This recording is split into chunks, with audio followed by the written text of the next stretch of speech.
Hi, I'm Femi OK, and you're in the stream. Today, online activism in a changing social media landscape. In an internet dominated by companies like Facebook and Twitter, who controls the message?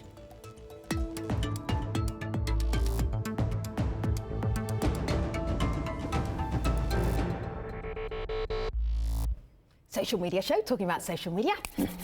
We like this programme. Yes, all right. we do. Has a lot of potential. Malika Bilal, our digital producer, what do you have?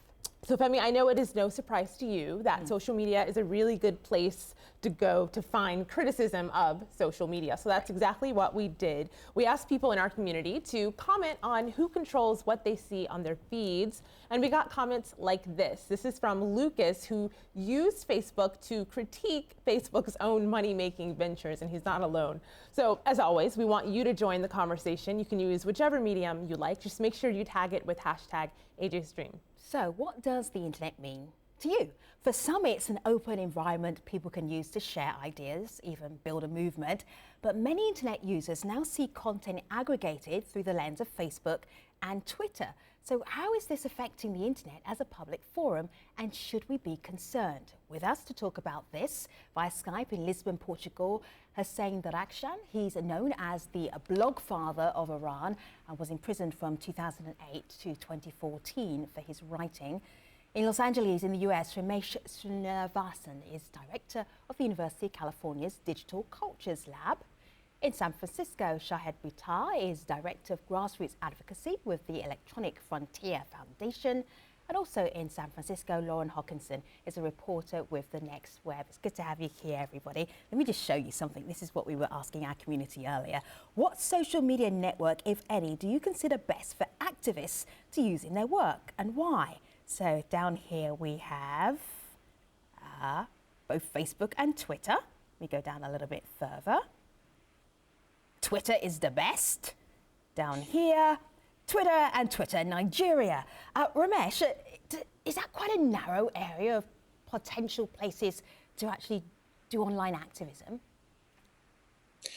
Well, I think that there's a big myth that simply using a social media platform as it's created or constructed is sufficient to support an activist agenda. And I think that much of my research and those of colleagues around me shows that that's not necessarily the case.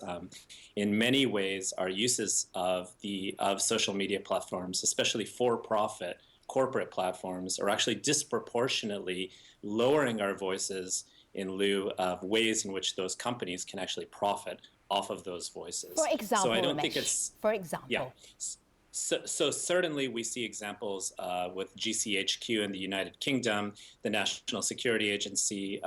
We see examples related to various authoritarian regimes that are using various types of technologies to monitor people's activity online on various platforms, whether we talk about Facebook or Twitter. And in turn, people can use these tools and these platforms, but encryption is absolutely critical as part of the process. So this is something that I've been observing firsthand in various parts of the world, from the Indignado movement to the Occupy movement, to work that I did within the Arab Spring in Egypt that I've come on the stream to talk about in the past. Yeah, that takes back several years ago. I mean, Hussein, you've got a wonderful way of looking at social media, because in a very sort of, let's look for the silver lining in your cloud, because at some point, you weren't even able to access social media. You were incarcerated, then you came out, and things had changed.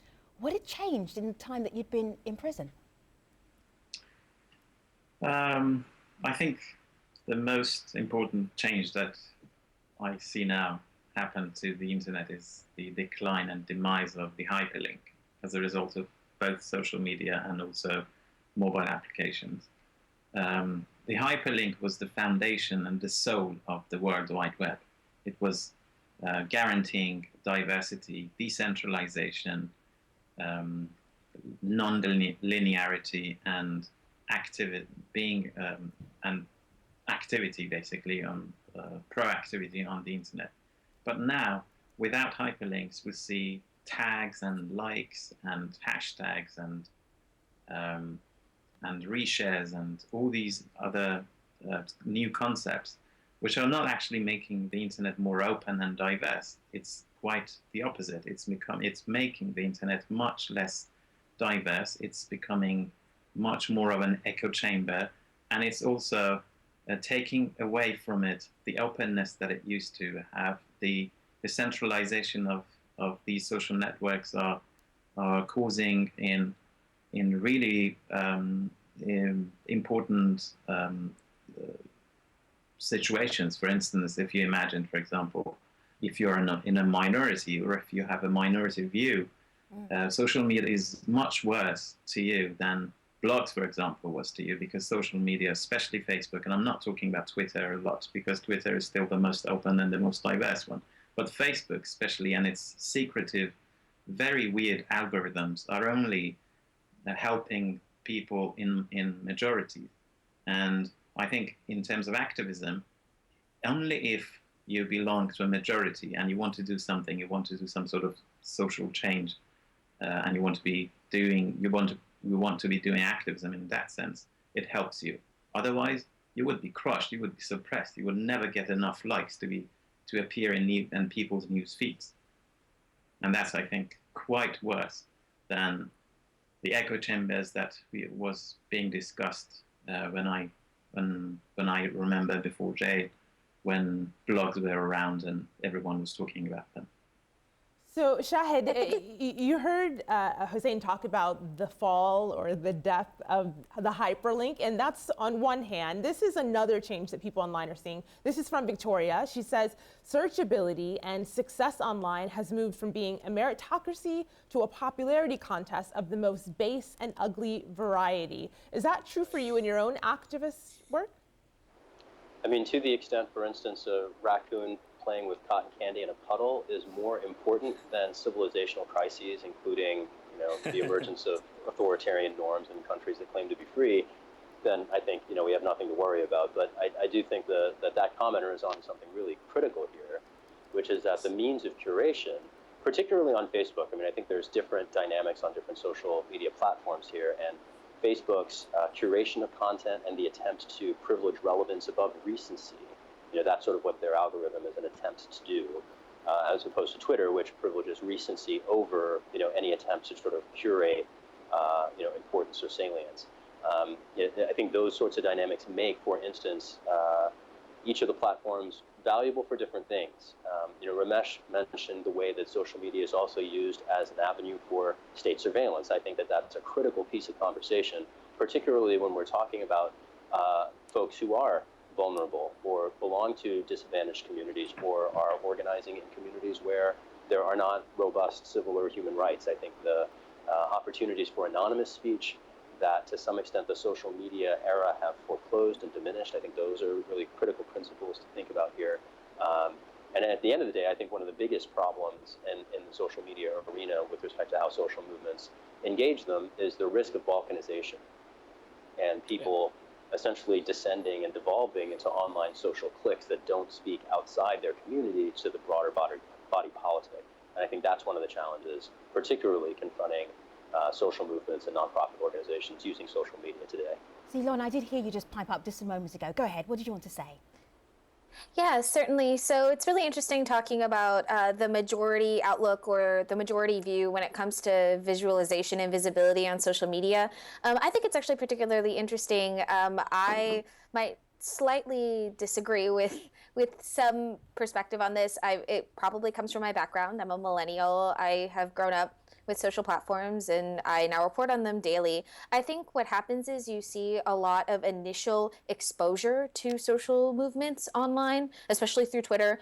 For example, a huge issue here in America is the Black Lives Matter movement. And I think that everybody had the opportunity to see the Black Lives Matter hashtag and to basically search for it and to find it and to look through and see the conversation as it unfolded, whether that is the protests in Ferguson or other events that have subsequently followed. I think that there's that initial contact point that can happen with social media, but in terms of robust organization or in terms of galvanizing a movement, it is incredibly difficult to do so because, again, there are barriers to one-to-one communication or to group communication across Facebook and Twitter. And again, not to mention the idea of cookies and surveillance and tracking. Lauren, slow down. All of these things sort of Lauren, coalesce. slow down a moment, because you just threw something out there and then just moved on there. The difficulties with connecting on, say, Facebook right now, if you're trying to get a movement started. Just unpack that. Be very specific. Absolutely. So I think that when a lot of people are considering a movement, or when they're considering activism, the issue is that you're engaging on a public platform. You may not want to organize everything that you're doing on a public platform. That might not be comfortable to you. You might be concerned about privacy. You might be concerned about tracking. That's what drives people to IRC chat rooms. That's what drives people to Telegram and other encrypted services, encrypted messaging, products like Confide. I think that it's really important for people to find the organization medium that they feel most comfortable in. And I think that social media is sort of serving as that bullhorn, as it were, to, I think, varying degrees of success. I want to share just one example of someone who is echoing what you said, really, and their own experience. So this is Alper, who tweeted in to us saying, "This puts us in a difficult position. I do work for an anti-sexism website run by activists in Istanbul." He goes on to say, "Unless we pay Facebook an additional ad fee, the posts that we generate hit timelines of only 1/5 of people already following us. Activist networks can't keep up with this. Most do not have the financial resources or the sufficient staff to do so." So Hussein, I saw as I was reading that you were nodding your head in agreement. Can you unpack that one a little bit for us, and what he means by not being able to keep up because the reach is not the same? Yes, actually, I've looked at this topic and this problem in an essay called "The Web We Have to Save." It was published on Matter magazine and in The Guardian last week. And I mean, the main problem that I discussed in the essay is that, to make it short, Facebook has basically stolen all blog readers, the audience that we had as writers. And now it's selling us back one by one, and it gets money from us. Although, did it steal them, or Hussein, did it steal them, or did we give them to Facebook? I think, in a way, I mean, stealing is not the right term in a literal sense, but I think spicy. There is some truth to it, because everyone used to have a certain amount of readers, and people would regularly go to a web page or a website or a blog, and they would read from top to bottom. And now the readers have moved to social media. So the writers and the bloggers have also been forced to move to social media. But now, no matter how many followers they have, they can't reach as many readers as they used to. And that's the problem. They have to pay for. I think you're absolutely onto something, and I, with respect to Facebook, I absolutely agree. And the pay-to-pay model that has sort of supplanted the original model of the network, I think, that introduces huge problems for social movements and nonprofit organizations. It's not very much unlike when Google changed the terms under which Gmail is delivered to users, so that there's tabbed inboxes, so that, for instance, promotional email from organizations goes to a separate place than email from your friends. Each of these platforms go through what I would describe as essentially arbitrary changes with respect from the standpoint of the user base. And the point here that's critical to note is that the public square has shifted, right? The social media has emerged as the public square, but it is not the sort of public square over which we have rights, right? These are corporate defined public squares. See, Shahed, I'm hearing all this. Do you have a Facebook account? I do. How much did you pay for your Facebook account? I don't pay anything for it. Do you have Gmail? I do. How much did you pay for your Gmail? Nothing. I'm a product of both of those services. You're on Twitter, as are all of us. right? You're paying nothing. Why are you complaining so much? Well, no, Twitter. Find your own platform. Can I? Yeah, everyone wants to have a go. All right. Kind of Yeah, Long, but it doesn't have the same dynamic. All right, one by one. Long, go ahead. My thing is, I am paying for nothing. If I don't like it, create my own platform. Femi, with all due respect, I think that that's disingenuous. You are paying for something. It's your identity. It's your location services. It's your demographics. It's your data. It's what you like. It's the companies that you show support on. It is the hashtags that you use. All of these things have a monetary cost, and they're distributed through ads, ad platforms. That's how they monetize you and sell you. You're not paying up front, certainly, but your information ends up paying dividends to Twitter and Facebook and Gmail. And signing the agreement and the terms of agreement, I'm actually saying I'm willing to barter that. I'm willing to yeah, we've all done that, right? Ramesh, what do you want to say? May I jump in? Yeah, please go ahead. So the idea of being part of a public square is the idea that which you have to contribute is not necessarily taken from you or manipulated from you in ways that you can't necessarily see.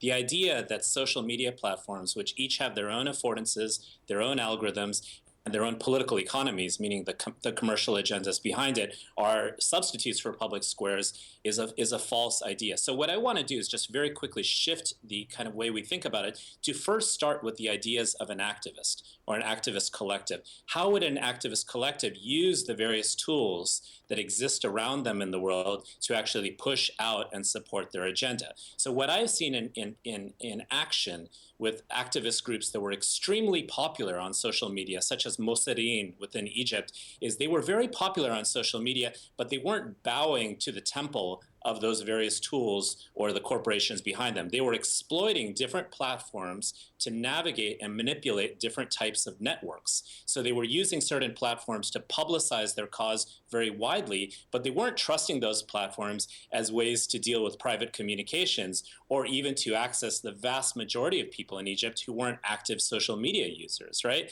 So I think it's important that we invert the question somewhat, start with an activist intention or objective, and then think about how various tools with their limitations and possibilities might actually be part of their palette of trying to engage the world around them and make the world for the better.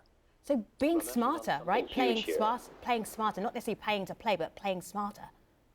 Precisely. It's also recognizing that social media is just part of a broader equation, right? I mean, the idea that social media is the arena is really, mistakes the underlying nature of the issue here. Social media is a tool to promote a message, and the distinction between spreading information versus trying to coordinate and organize social movements or to have one-to-one communications that, in settings where one might need it to be secure, these are huge distinctions that I think are often lost on people.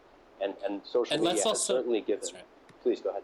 Sorry, Shahid. No, I was just going to add to what you were saying, which is insightful. Let's also remember that many social media platforms that have globalized today started as specific community-based platforms. Facebook started at Harvard, right? Twitter started in the Bay Area. The Electronic Frontier Foundation is a very Bay Area-based organization that does activist work around the world. So we need to remember that community, local community, is often being lost in an internet that's, in my opinion, increasingly broken. And we need to reimagine accordingly to think about activist intentions, values, and purposes as they want to manipulate different platforms that exist around them. So I want to give the perspective of one more person who sent us a video comment. And Lauren, I'll pass this on to you. This is Carolyn, and she comes from a nonprofit background. This is what she told us. Pay-to-play social media brings down the reach of advocacy groups that can't overcome that type of model. In order to succeed, you need to drive engagement aggressively and find advocates who will speak for you. Think about what you would do if Facebook went away, and remember, your blog and newsletter should be the centerpiece of your content because no one can take that away from you. Build relationships elsewhere and focus those relationships into social media, not the other way around. Good luck, nonprofits. So Lauren, she raised a couple of interesting things. One is thinking about a world without Facebook and what we do. And then two is taking your information as though it is yours and not Facebook's. When you posted it on there, where does the ownership lie? Yeah, so that's actually a really interesting thing because I deal with that every day. I mean, the Next Web is an online publication, and in a lot of ways we interact very intimately with Facebook and Twitter, and they're very important to reaching and engaging with our audience. But at the same time, they are funnels back to our own website. And I think that that's exactly the strategy that you need to have. I mean, when it comes to organizing and galvanizing an activist movement, or when it comes to creating a campaign or a hashtag, whether you're a nonprofit or a charity, there are a lot of ways to interact with Facebook and Twitter, and I think that one of those is to continue a dialogue.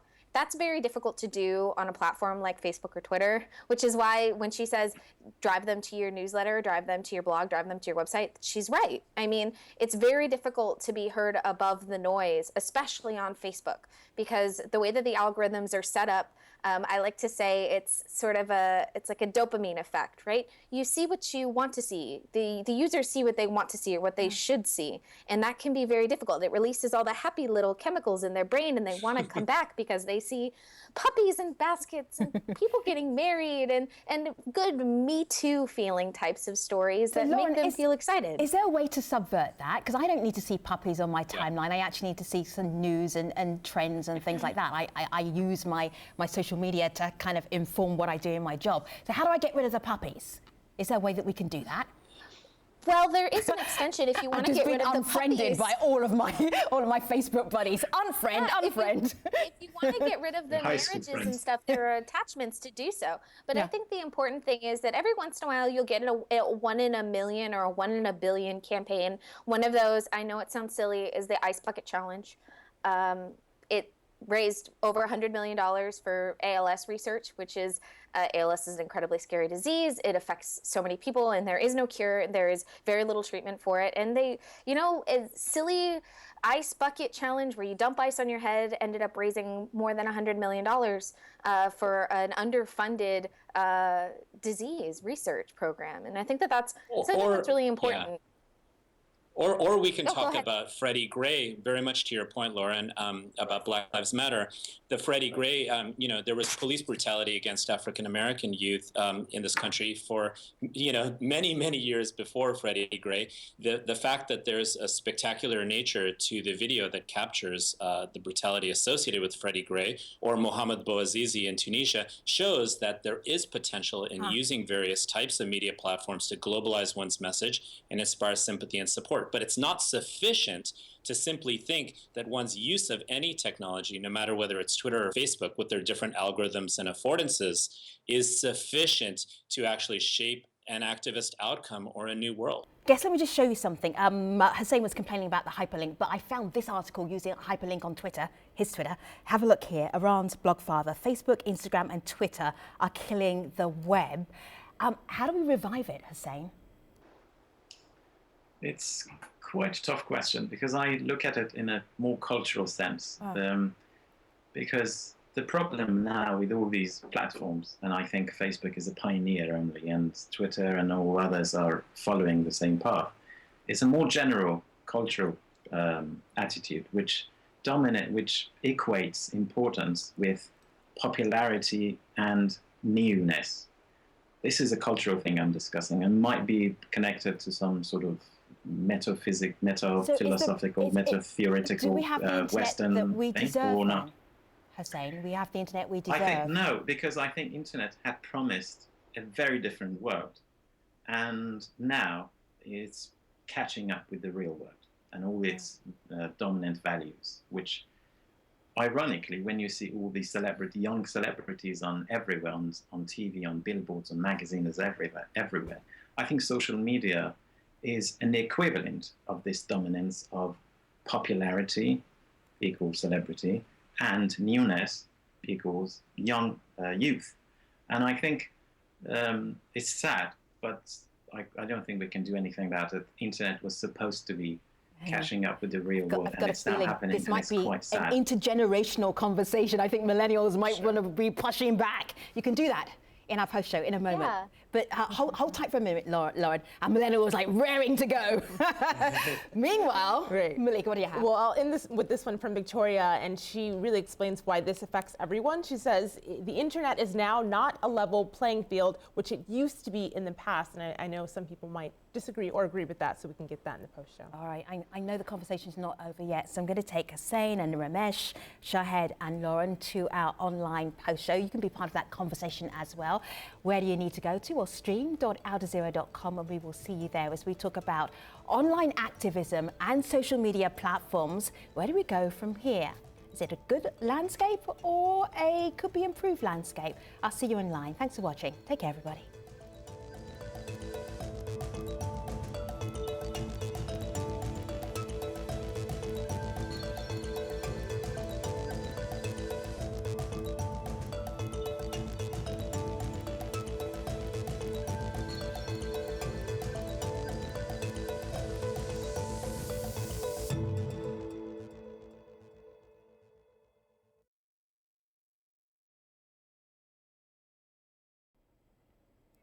Hello again, this is the Streams Online Post Show. We're talking about online activism in today's social media landscape. I'm going to get right back to that conversation. I do feel that there is an intergenerational divide here. I'm struggling both because I'm pretending to be young and mature at the same time.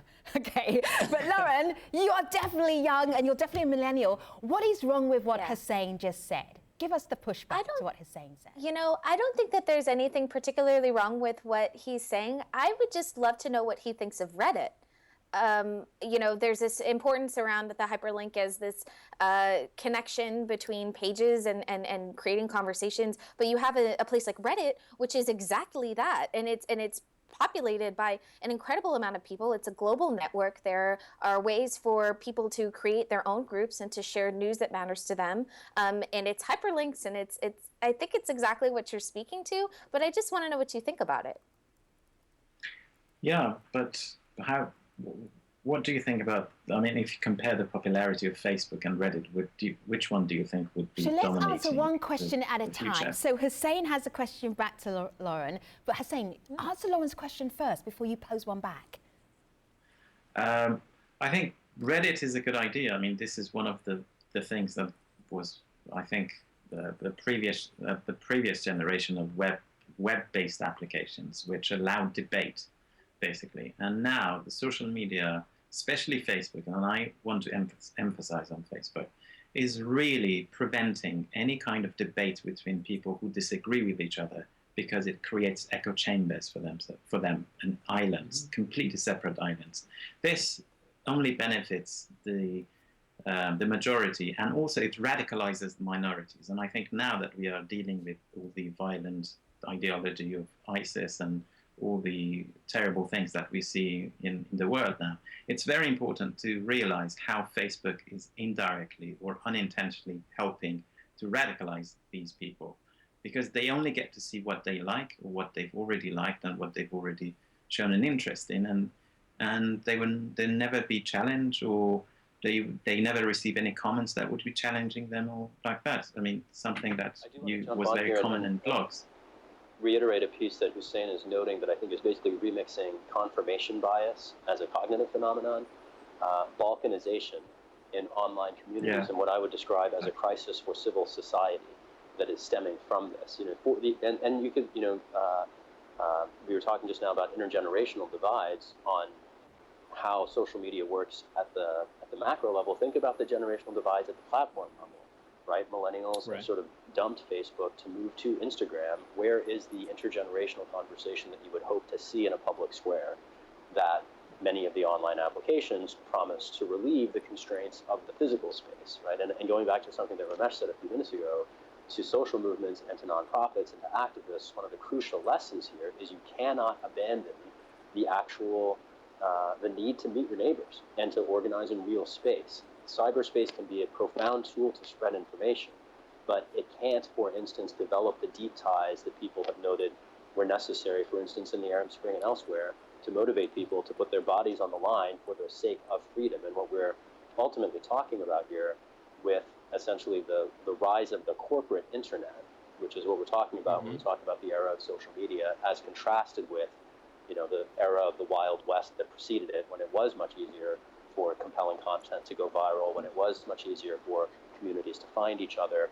when it was much easier for civil society to find a home online, as distinct from, and this is crucial here, with the rise of corporate social media dominated networks, we're talking about the sort of supplanting of advertising over other kinds of content. So what we're talking about literally is privileging advertising over art or over expression or over politics, and with predictable results. Right, and this I very much agree. Yeah. I completely agree, Shahid. I think that instead of thinking about how we might be manipulated by or being complicit with the manipulation of various technologies and social media platforms that exist around us, I think it's important that we, again, think about how we subvert those platforms to actually shape our own agendas. I don't think that we're necessarily at the moment where we've been able to create a public alternative to these various platforms that have globalized so massively for various reasons, because of capital, because of political buy-in, and so on. However, I think it's important. I think it's very important that we think about how to rally different communities that exist using a range of different types of platforms. So at the time that the Mosireen collective that I write about in Egypt was most popular in Egypt, they were the most widely watched YouTube channel in the world, nonprofit channel in the world, but they themselves were so actively organizing on the level of the street, on the level of using various forms of mainstream media and television and news networks in various manners. And they never bought into the hype that their popularity on one media platform was sufficient for them to actually push their cause in a country with 85 million people, the vast majority of whom don't get news and don't rally and don't put their bodies in harm's way because of what they might see in a filter bubble. Totally. I'd say the same thing about Black Lives Matter today in the U.S. Absolutely. You know, it's a social movement that has made enormous strides using Twitter in particular, and I think Instagram to a lesser extent, maybe Facebook to the least, of spreading the information that has driven, you know, a problem that has lingered for at least half a millennium to the front of the major corporate newspapers and everybody else's sort of lens. And it's doing it not by putting Twitter at the front, right? The organizing that's happening in the Black Lives Matter movement is happening in churches and communities and schools, on the street, in cities across the country. And I think that's really exciting to see what I would describe as a sort of, I don't want to say proper, but functional relationship between social media and the social movements, which is to say an instrumental relationship, not an existential. So I We want need to recognize. to bring up something just interesting here as a possible solution to some of the problems that we've raised here. And this is via Twitter. This is Anthony. And when we talk about subverting timelines, subverting our news feeds, how we get around things that are hidden to us that shouldn't be, Anthony says, curation misses the point. And there should be a separate feed in addition to the real-time feeds that first made so many of these platforms popular. And I know Twitter does do this. Still, you can see things in chronological order, although there is a moments tab. Facebook, not so much. But I'm wondering, Hussein, what you think of this idea and whether you think this will make things more democratic. I'm not really sure if web would be existing in a few years. Web is dying, in my opinion, and mobile apps and social media are replacing it. So unless there is a willing on the side of of Mark Zuckerberg, for example, to change its algorithm or to tweak a little bit some of the philosophy behind Facebook to allow more diversity in the newsfeed, or to make it a bit less centralized, and would enable programmers to code and to use its API to come up with different ideas of organization of these information, of this vast amount of information that's available. I don't think it would have any kind of solution unless another generation or other examples of social media platforms would emerge that would be based on a more decentralized, diverse, open, and non-linear space or But Hussein, isn't that happening? That would be the only. Isn't that happening all the time, though? I mean, you mentioned in our pre-show, you mentioned Medium, and the idea of a Medium was that bloggers actually could blog, people could write. It was another place, another space for writers to put out their material. And then there's Snapchat, and there's Viber, and there's always something. The problem, right? Yes. That's exactly the challenge. What you're describing, the platform proliferation, is part of the challenge. Yeah. Because it enables or it prevents anything from crossing those different platforms. And I think that Hussein is absolutely onto something here. The idea of creating a new network to supplant the ones that are existing and established and increasingly ubiquitous, I think, to borrow Lauren's phrasing from before, it is somewhat disingenuous, because you can't just engineer Facebook in a garage. But it happens. It's does anyone have a MySpace software account? Anyone? No, nobody has that. What is that? Like, it happens. It naturally will happen. Well, I think it's also important to speak to how we got Fewer here. young people are on Facebook. They are migrating to other places. Eventually, Facebook will be like MySpace, I think. I don't know. It also, it speaks to going how in we that got direction, perhaps, right? The reason why Facebook is so popular, the reason why Twitter is so popular, it boils down to one actual reason. There's just one. There's just one. And that is that both of those platforms were widely accessible and available in a non-internet context. They were reachable by text message. And that's incredibly important to understand. The idea that you can access Twitter via text, the idea that you can access Facebook via text in low LTE and low Wi-Fi areas. You can go to these programs and they can work for you and you can participate in conversations.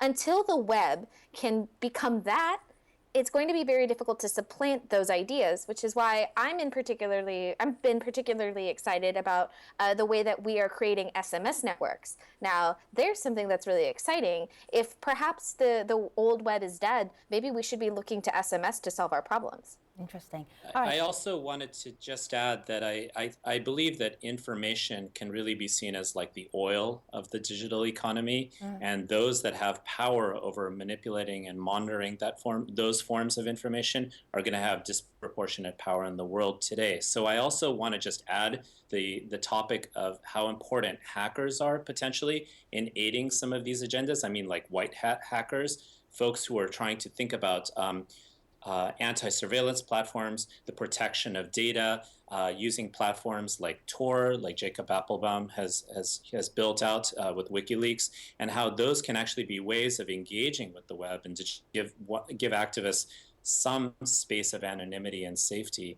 I think the idea of re-engineering alternate networks might not necessarily be sufficient at this point, but I think you see this opting out and this kind of general malaise with the internet as it is. It's been fascinating talking to you, Ramesh and Hussein and Shahed and Lauren. I'm sure we could all come back in 5 years' time and see what happened, what's changed. We know it will be a major change in just the next 5 years. Thank you for being part of the stream today. Really appreciate your time. Take care, everybody. Thank you.